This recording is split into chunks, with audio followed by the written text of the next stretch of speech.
boleh buka ihram. Dan ada dua pilihan.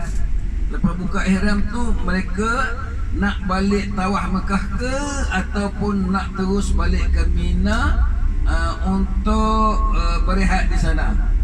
Kalau nak balik ke Mina pun tak apa, hari 10 bulan. Tapi kerja tak ada apa kerja. Kerja dia sembahyang, berzikir. Dan ketika itu para pegawai yang menjaga kita, mereka masih lagi sibuk dengan orang hilang lah, kemah tak cukup lah, riuh rendah macam kami para pegawai ni. Jangan ingatlah kata kami nak layan jemaah sangat untuk tidur nak dapat kemudahan di kemah Mina. Sebab ketika itu lintang pukang, kita hanya pergi cari pengarah rais maktab yang jaga kita supaya disediakan makanan untuk jemaah. Sebab jemaah dah masuk, dia mesti sediakan makanan. Kemudian kalau yang tak cukup kemah, minta dia selesaikan. Kita sedang mencari jemaah hilang, jemaah sakit, jemaah sesat, hingga sampai menjelang tengah hari nak masuk ke petang. Hari itu hari apa? Hari 10 Zulhijjah. Jadi para jemaah, kita dah beritahu awal-awal lagi, siapa yang kuat dan mempunyai mentaliti yang kemas, mereka ini digalakkan untuk pergi melontar jamrah, bergunting dan balik semula ke kemah. Ada juga jemaah yang kuat, jemaah yang pandai, cerdik. Dia apa nama ni, dia dia pergi melontar jamrah, kemudian gunting rambut, kemudian dia berjalan kaki. Dia sudah separuh ihram tak ada, tapi dia dalam pemakai ihram dia berjalan kaki bawa isteri dia balik ke Mekah untuk pergi tawaf dan sa'i. Dia pergi tawaf dan sa'i. Jadi kalau dah siap tawaf dan sa'i, artinya lengkaplah rukun haji dia. Cuma wajib haji ada 2 lagi yang tinggal, iaitu bermalam 3 malam di Mina dan melontar 3 jumrah pada hari tasyrik. Jadi artinya jemaah suami isteri yang balik pada 10 Zulhijjah setelah tawaf dan sa'i, balik ke hotel. Hotel memang terbuka. Maka di hotel itu kosong, bilik orang tak ramai jemaah duduk kat sini. Jadi kalau dia nak melepaskan geram pun tak ada masalah lah pada waktu itu. Faham lah kan. Duduk di Mekah ni, isteri duduk bilik lain, dia duduk bilik lain. Selama dah tidur, tak tidur sekali. Jadi selepas balik tawaf dan sa'i, itulah peluang besar. Peluang yang sangat besar. Okey. Ini dekat nak masuk ke Muzdalifah ya, sekejap lagi. Dah lalu Muzdalifah. Kita tengok Muzdalifah ini tidak ada kemah ya. Yang ada hanyalah tandas saja. Jadi tempat kosong macam ini, ramai orang melepak dekat sini. Pas-pas pun akan berhenti banyak di tengah jalan. Ya. Kenapa? Kerana tunggu 12.30 malam mereka nak gunting batu. Kerana itu adalah wajib bermalam di Muzdalifah. Ya, wajib bermalam di Muzdalifah. Jadi di sinilah yang selalu berlaku macam-macam peristiwa. Jemaah hilang, lepas rosak, ataupun banyak benda yang akan ditempuhi oleh para jemaah yang balik menjadi kenangan besar kepada mereka di antara Arafah, Muzdalifah dan Mina. Di sinilah tempat mereka bah semua berhenti dan kekal. Tanah Muzdalifah ni dah 1000 tahun lebih, dah 1400 tahun dah. Inilah tempat orang kutip batu melontar, masih lagi banyak batu-batu dekat sini. Ya. Itu dia. Lepas pada itu jemaah akan, tadi kita kata jemaah balik tawaf sa'i dan dah buka ihram, mereka wajib balik bermalam semula di Mina hari 10 malam 11, 11 malam 12, 12 malam 13. Wajib bermalam sekurang-kurangnya 6 jam di kemah. Dia suka ke tak suka, itu dia. Tetapi tabung haji dengan maktab Arab ini, mereka menyediakan kemudahan untuk berceramah, berzikir, sembahyang jemaah. Walaupun sembahyang itulah tempat tidur situ, tempat makan pun di situlah. Situ tempat makan, tempat tidur pun situ semua. Dijamu dan dihantarlah bungkusan makanan. Jadi tak kisah dia pakat besar ke pakat kecil lah, itulah cara dia. Cumanya bagi mereka yang ambil hotel yang besar-besar, yang bayar sampai 130,000, seperti apa nama ni, juru acara apa yang ringkas dekat yang lincah sangat dekat TV3 tu, Pak Azmi, Azmi Anil, Pak Azmi, itu tu semua. Tapi tak apa, Pak Azmi tu datang, dia berukuh di Arfah menangis-nangis juga. Itu kira okey lah. Kalau nak beri ukuh di Arfah menangis-nangis tu okey. Di belah kiri kita tengok ya, ada 7 jambat besar. Jambat itu ialah jalan kereta api.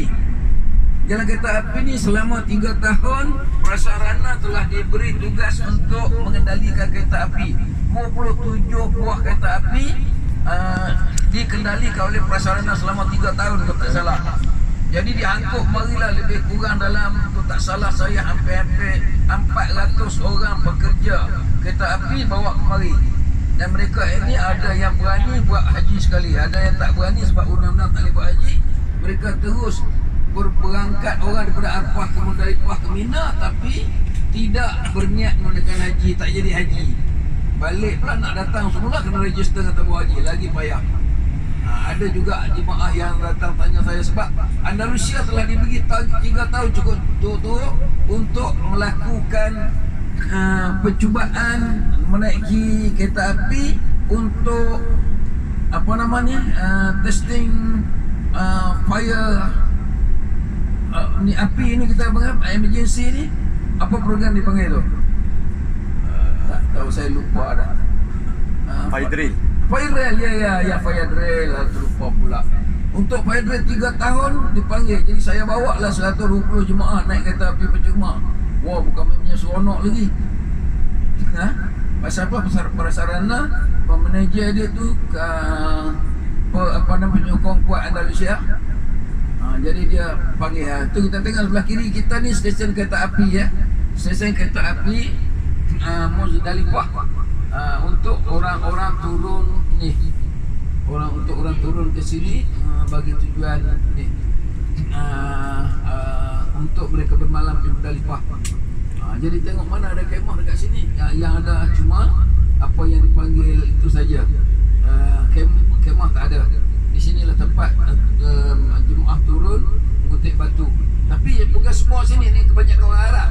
Orang Malaysia duduk kat ujung tadi ni, duduk kat mula-mula kita tempuh ataupun dekat nak berhenti tak. Di depan tu ada satu ni tempat berhenti. Di depan kita ada masjid Al-Khaif di Mina. Masjid Al-Khaif Mina. Di depan kita lagi Wadi Muhasir. Ingat, Wadi Muhasir ni peristiwa yang paling penting ialah peristiwa burung ababil melontar batu-batu ke atas tentera bergajah. Okey? Kita tengok apa nama ni, sebelah kita ni ada masjid.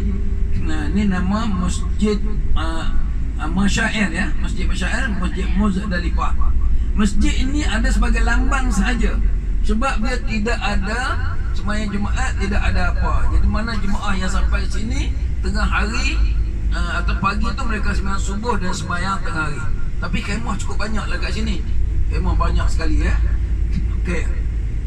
Jadi kalau tak salah saya, di belah kiri ini ada satu kemah, katanya kemah tempat orang sesat. Tempat orang sesat. Murtahin kalau tak salah. Okey. Apa dia tulis kat situ? Rabitah Al-Islami. Kemah orang Rabitah. Dan ada juga apa nama ni, kemah tempat rujukan lah. Okey. Lepas Muzdalifah, dia bila kita tengok tak ada mempunyai kemah, jadi dia dah turap dengan simen. Jadi macam mana nak kutip batu. Jadi itu pandai-pandai lah, korek lah dalam pasir tu, ada lah batu tu. Okey. Itu batu. Okay. Lepas pada ini kita akan lihat nanti sekejap lagi kita akan lalu satu kawasan.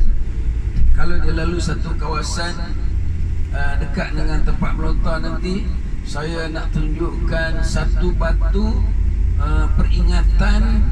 InsyaAllah lalu tu satu batu peringatan tempat sembelihan Saidina Ismail oleh Nabi Ibrahim. Ya, Nabi Ibrahim. Jadi yang iblis mari kacau lontar 7 biji batu di kemah tu lah. Peristiwa Nabi Ibrahim melontar 7 biji batu kepada iblis yang datang mengganggu untuk menggagalkan jangan sembelih Ismail atas arahan Allah itu. Okey? Inilah di antara kesan sejarah yang kita boleh nampak. masih dalam kawasan Muzdalifah lagi. Oh, kereta api tengok, kereta api depan kita. Dia sedang buat latihan. Oh, kalau nampak tak nampak lah. Belah kanan ya. Kalau tak nampak tak pasal kena pakai cermin mata bulat lah. Okey, nampak tak? Kereta api panjang dah lepas dah.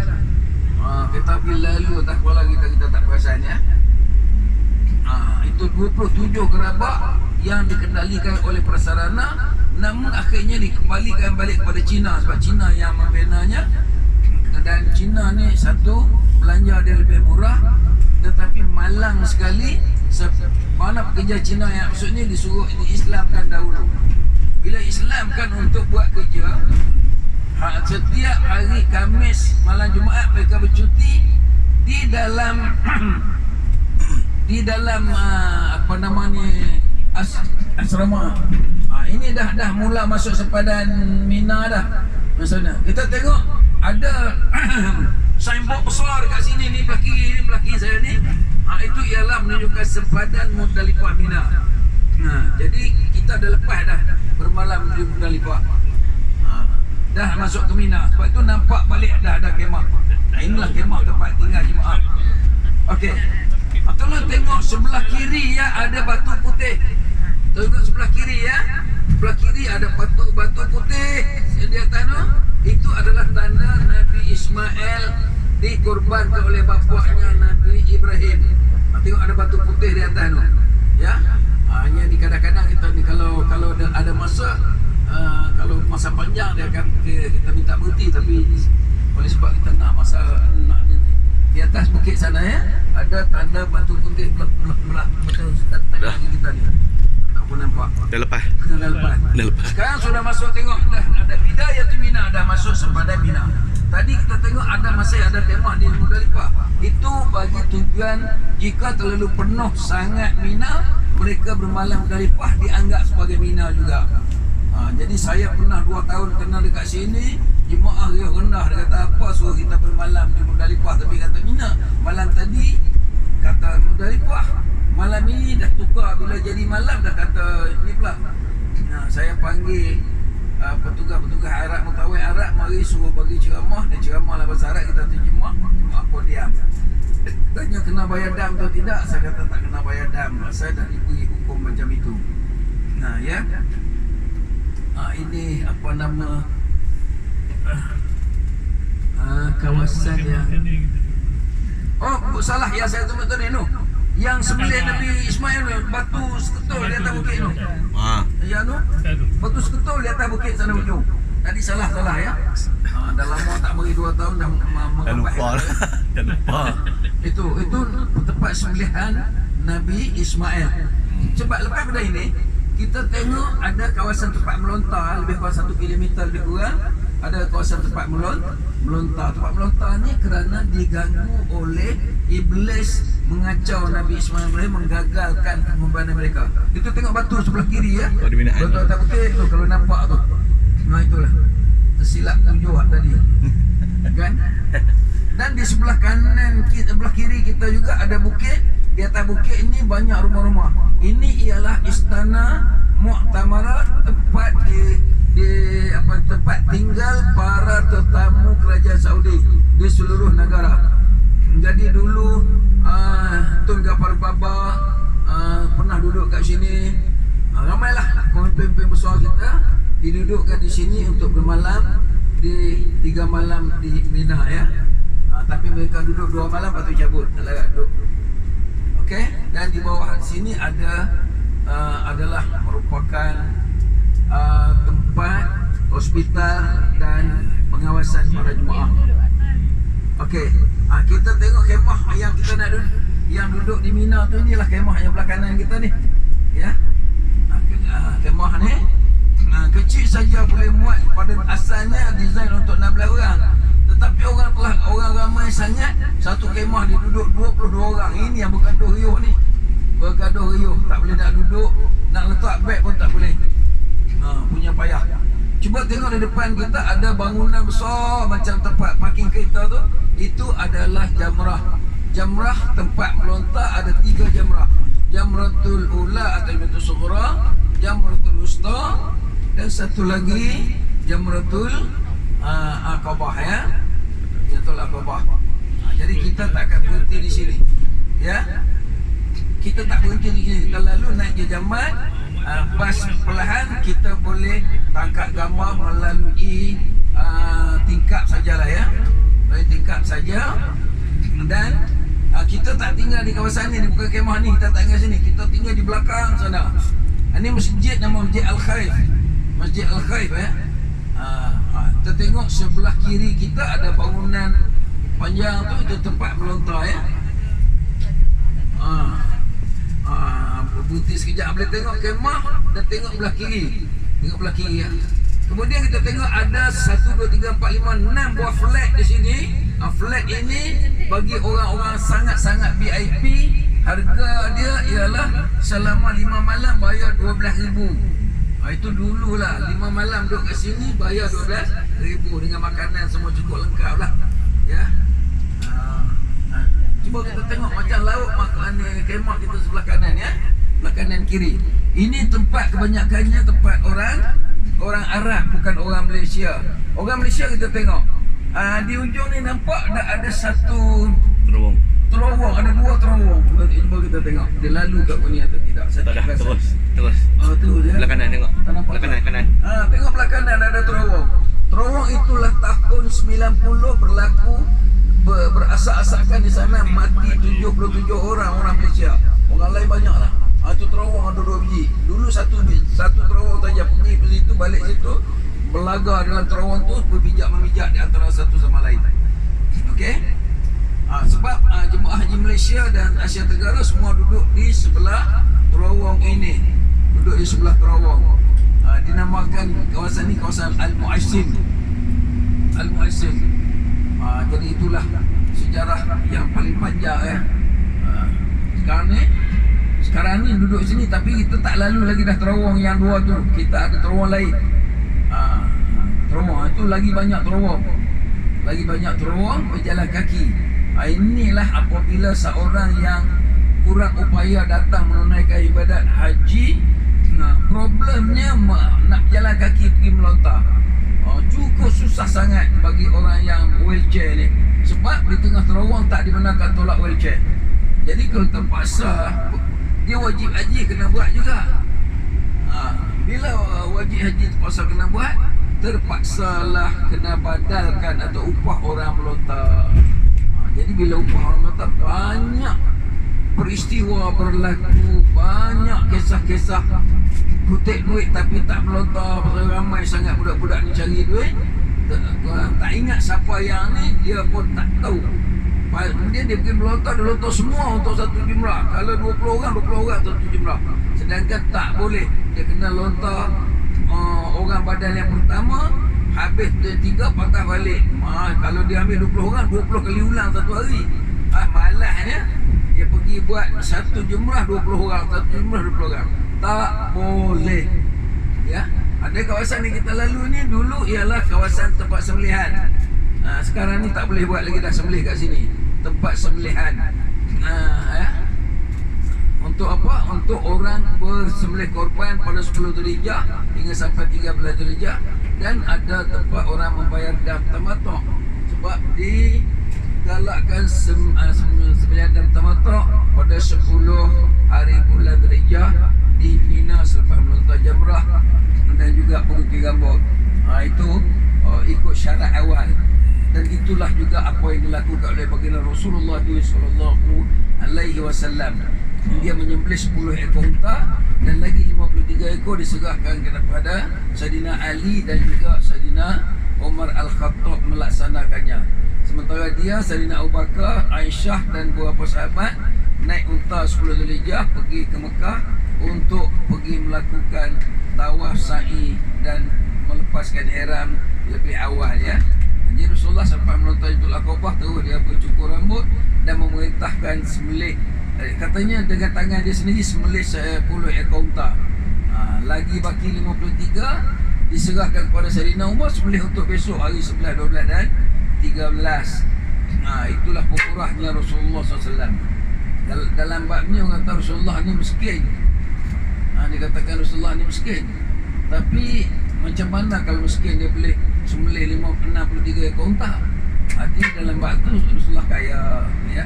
Rasulullah kaya. Namun dalam keadaan begini terlalu sukar untuk kita nak mentafsirkan kaya miskin Rasulullah SAW, sebab pada dekat dia nak wafat dia ada 7 dirham, ya. Dia ada 7 dirham. Kita sudah dalam perjalanan menuju ke Ja'ranah, ya. Ja'ranah.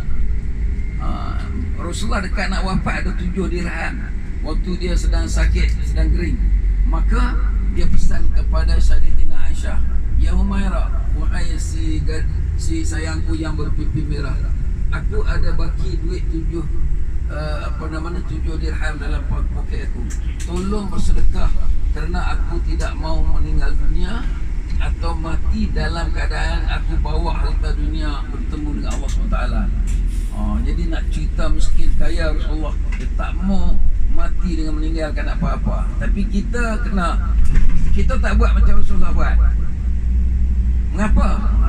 Sebab kita digalak oleh Rasulullah mencari harta dan meninggalkan harta kepada anak-anak cucu kita. Dalam Quran surah An-Nisa, kalau tak salah, cuba cek tengok. Dia kata, "Lau taruku min qablihim dzurriyyatan dhi'afan qafu 'alaihim." Quran kata, kami bimbang takut bila engkau mati meninggalkan zuriat yang dhaif, nanti diperkotak-katikkan oleh orang lain kerana kemiskinannya. Jadi kena cari harta pagi sikit untuk peluang mereka hidup, lepas tu suruh mereka hidup sendiri. Siapkan apa-apa patut. Sebab ini Al-Quran ada menyebut, kalau Quran tak sebut kita pun tak berani. Jadi jangan takut kalau kita jadi kaya.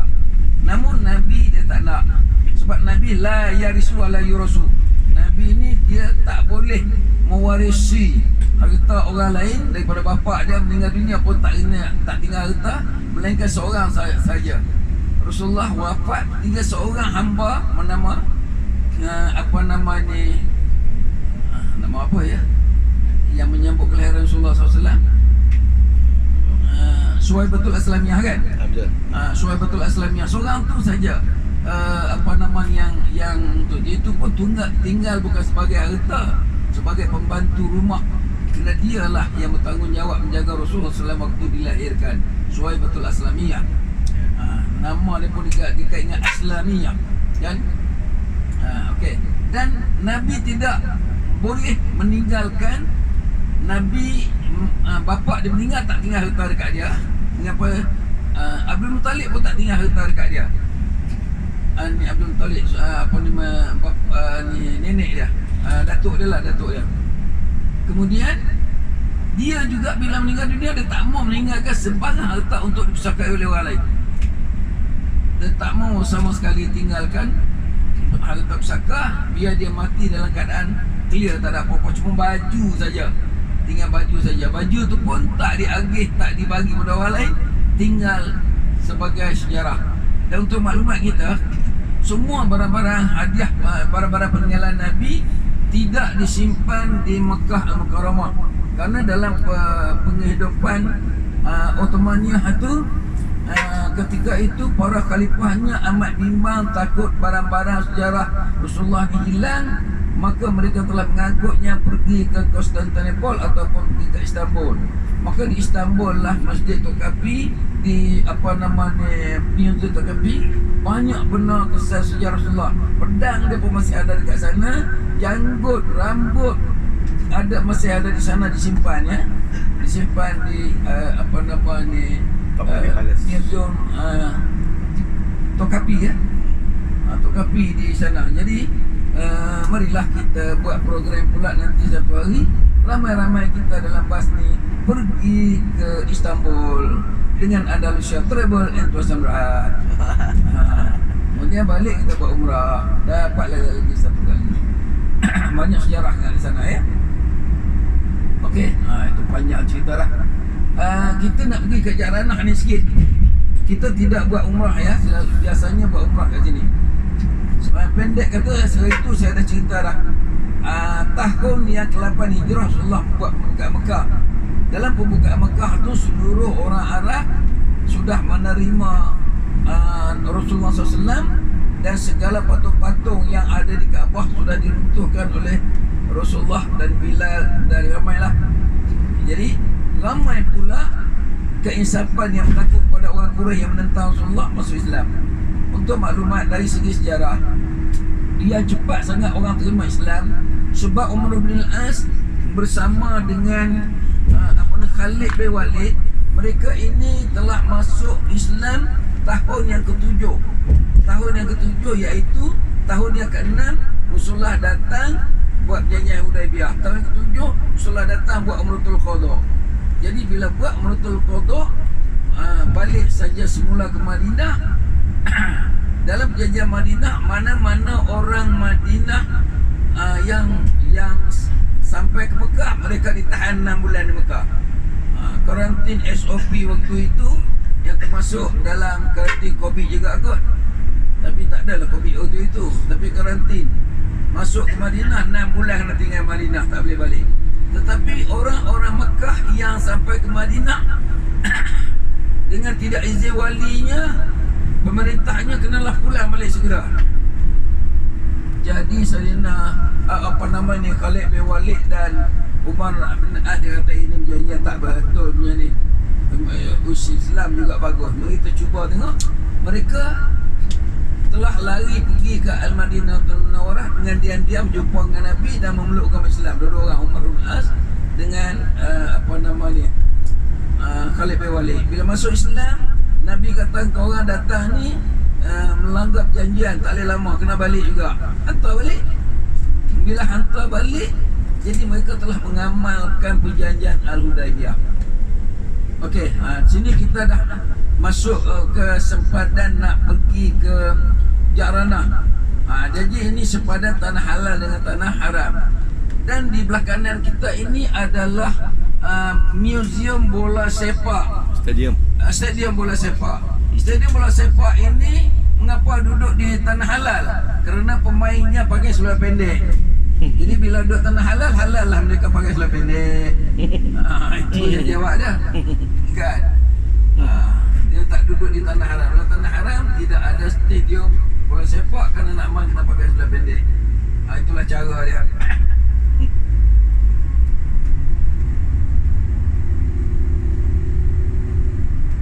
Jadi Rasulullah SAW tahun yang ke-8 apabila orang tu masuk Islam bertambah kuat di Mekah Al-Mukarramah. Khalid bin Walid tahu sajalah punya karang dia, sampai peperangan dengan Nabi pun dia boleh langgar bukit Jabal Rumah tu. Begitulah hebatnya. Kemudian alamak pusing ni. Hijau lah. Tiba-tiba terus ya. Jadi Islam bertambah kuat apabila Rasulullah masuk tahun yang ke-8 Hijrah ke Mekah ni. Mereka tak lawan langsung. Siapa lagi nak jadi panglima perang besar-besar? Akhirnya mereka terima. Dan ketika itu jugalah Abu Sufyan memeluk agama Islam. Dia kuat menentang sangat Rasulullah. Bila dah semua orang pakai Islam belaka, ramai para tentera ini menyokong Rasulullah SAW, jadi ramai. Jadi habis Rasulullah duduk tak lama, dalam seminggu ke 2 minggu je di Mekah, settle semua, punggah patung-patung Kaabah, bagi satu peraturan Islam di Mekah, lantik pegawai siapa yang nak jaga Mekah daripada keluarga-keluarga dia yang dia kenal sebelum itu. Kemudian Rasulullah bergerak untuk pergi berperang dengan Bani Sakif di Taif, lalu ikut sinilah. Jadi sampai di kawasan ini berperang dengan pasukan Hunain. Hunain ni jahat. Bila Rasulullah lalu ke sini, mereka ini berkompromi dengan orang Bani Sakif. Mereka naik kuda pergi cakap Bani Sakif, jaga Muhammad datang untuk menyerang kamu. Orang Taif ni kaya-kaya. Jadi dia serah, dia kata orang Hunain, kau lawan Nabi jangan sampai boleh naik sampai ke atas. Lawan cukup-cukup, kami akan bagi hadiah yang banyak kalau kamu boleh menang. Jadi orang Bani Sakif pun begitu. Orang banyak Hunain ni, orang Hunain berasa begitu bersemangat sekali. Lalu mereka menggunakan anak-anak dan juga perempuan untuk jadikan bahan untuk menghalang orang Islam jangan menyerang Hunain. Sedangkan mereka keluar duduk di tepi bukit-bukit dengan menyediakan anak panah menyerang anda. Ya. Jadi apabila Rasulullah SAW lalu saja, mereka telah melepaskan anak-anak panah. Kumpulan awal di depan tu mati beberapa orang. Maka Rasulullah jadi pucat kacir. Buka surah Al-Ahzab, tengok dalam sana Allah ada menyebut, Muhammad, di dalam peperangan Hunain kamu telah dikucar-kacirkan oleh musuh, kamu rasa amat tak tenang. Apabila kamu merayu kepada Allah SWT, Allah menurun kepada Allah sakinatahu alal ladzina amanu. Allah menurunkan ketenangan kepada tentera beriman, lalu mereka memperkukuhkan barisan lawan balik Hunain ini. Mereka kepung bukit yang mereka bersembunyi, lalu dihentaknya mati berpuluh-puluh orang. Akhirnya mereka mengaku serenda, tak boleh lawan. Sebab tentera Islam ramai kat 12,000. 12,000 termasuk ramai di antaranya tentera-tentera Quraisy yang dulu menentang Rasulullah, sekarang jadi tentera Islam. Mereka nak berjuang, nak membela balik keburukan ataupun kemungkaran yang mereka laku masa jahiliah dulu. Jadi masuk, jadi ramailah. Rasulullah dah ada 8,000 daripada Madinah pada tiap-tiap kabilah, campur pula dengan tentera 4,000 daripada Mekah. 12,000 pergi nak menyerang Bani Sakif di ini, pergi nak mengajak mereka masuk Islam. Kalau lawan, kalau mereka degil, mereka akan berperang. Rasulullah nak jadikan Jazirah Arab ni seluruh ditakluki oleh Islam. Tapi sampai sini berperang dengan Hunain. Dalam peperangan itu sudah menang dah, Rasulullah memanggil beberapa orang sahabat supaya membahagikan harta rampasan perang. Dan Rasulullah bagi tahulah, yang pandai-pandailah bagi mengikut cara syariah yang baik. Dia pun meminta izin kepada para sahabat nak melakukan umrah. Sebab masuk pembukaan Mekah menempuh mikat, dia tak pakai ihram kerana tujuan bukan nak pergi menunaikan umrah, pergi nak berperang. Namun Rasulullah sangat prihatin, dah berada di Mekah tak buat umrah, satu benda yang terlalu kurang. Dia minta kebenaran ataupun memberitahu kepada para sahabat dia nak pergi melakukan umrah kerana peperangan Hunain sudah pun selesai. Maka dia pun datanglah. Bila datang, ditinggalkan harta peperangan dibahagikan oleh kepada mereka, maka berbahagilah. Jadi bagi, mungkin Rasulullah dah pesan kepada orang-orang ni, berilah banyak sikit harta rampasan perang ni kepada tentera baru daripada orang Quraisy, kerana mereka baru. Berikanlah, mereka dah meluk agama Islam. Orang yang dah lama jadi Islam tu bagi ala kadar lah. Sebab itu bila Rasulullah balik, Rasulullah pergilah. Jadi dia telah berniat ihram di Masjid Ja'ranah, di Ja'ranah yang tempat kita nak pergi ni. Tapi hari ni kita tak berniat ihram ya. Namun Rasulullah buat ni, dia pun pergi buat menunaikan menunaikan umrah. Selesai saja baginda Rasulullah menunaikan umrah, balik dia tengok ria rendah para sahabat mempertikaikan harta rampasan perang ini. Mengapa ada yang dapat sikit, ada yang dapat banyak? Ketika itu ayat Quran turun. Yas'alunaka 'anil anfal, qul anfalu lillahi wa rasul. Ini Ja'ranah ya. Ja'ranah kita hanya sekejap saja kita berhenti dekat sini. Sebab kita ada janji nak bawa ke Ja'ranah, kita bawa juga walaupun tak buat umrah. Inilah Ja'ranah, tempat sejarah Nabi ini yang menjadi mikat ya. Rasulullah pun bila baca terpulanglah. Apabila sudah dibuat panggilan, terima. Hingga sampai dia menegur juga sikap ialah para sahabat manusia juga. Dia menegur sikap Salman Al-Farisi. Dia ada mengungut, dia kata mengapa kita dah lama berjuang untuk Islam, dapat harta besar sikit, sedangkan harta besar ni banyak terdapat pada Hunain. Maka Nabi tanya, engkau datang daripada Parsi, ada cerita yang pernah saya buat baru ni. Engkau datang daripada Parsi cari apa? Cari Islam. Sekarang ni kamu menang atas dasar Islam, atas dasar takwa, maka kamu terimalah takwa, hartanya sikit. Tapi kalau kamu perang nak hidup dunia, nak banyak mana nak pun aku boleh bagi. Nak banyak mana pun kita boleh bagi, tapi kamu terimalah dunia saja, akhirat tak ada. Maka Salman Farisi pun menangis dan terimalah tawaran Rasulullah SAW dan ambil tawanan, barang tawanan pun nak buat apa? Mereka ini nak bawa pergi ke Taif pula nak berperang, takkan harta tawanan nak bawa pergi ke tempat jauh. Jadi itulah berlaku. Terus dalam peristiwa ni para tentera pun insah. Ya Allah, kalau aku bawa harta parangan ini menyusahkan pula dengan kerana adanya harta ini, menjadi aku jadi susah. Jadi itu di antaranya. Dan di sinilah masjid dekat. Untuk maklumat, dulu di sini ada satu perigi ya. Dulu di sini ada satu perigi Belakang masjid. Belakang. Perigi ini pernah Rasulullah kata air perigi ini jadi ubat. Jadi masa saya datang tahun 80-an dulu, ada orang-orang daripada kawasan timur, dewasa timur kita datang kemari. Mereka telah mandi telanjang nak ambil berkat. Orang mudarat di sini seronok bila datang orang jenis macam ni, mereka pergi mengendap tengok dia mandi telanjang pasal nak barakah. Siapa ajar mereka pun tak tahu. Akhirnya kerajaan Saudi dalam tahun 79 kan, ataupun 80 lebih lah, dah tutup terus perigi ini. Tak ada lagi dah perigi Jaranah. Dulu ada orang jual air Jaranah nak buat ubat, lepas tu tak ada lagi dah. Tapi dengar khabar kata ada juga satu perigi yang mereka simpan di sana. Okey, nak turun tak? Turun. Ha? Turun. Turun juga sekejap.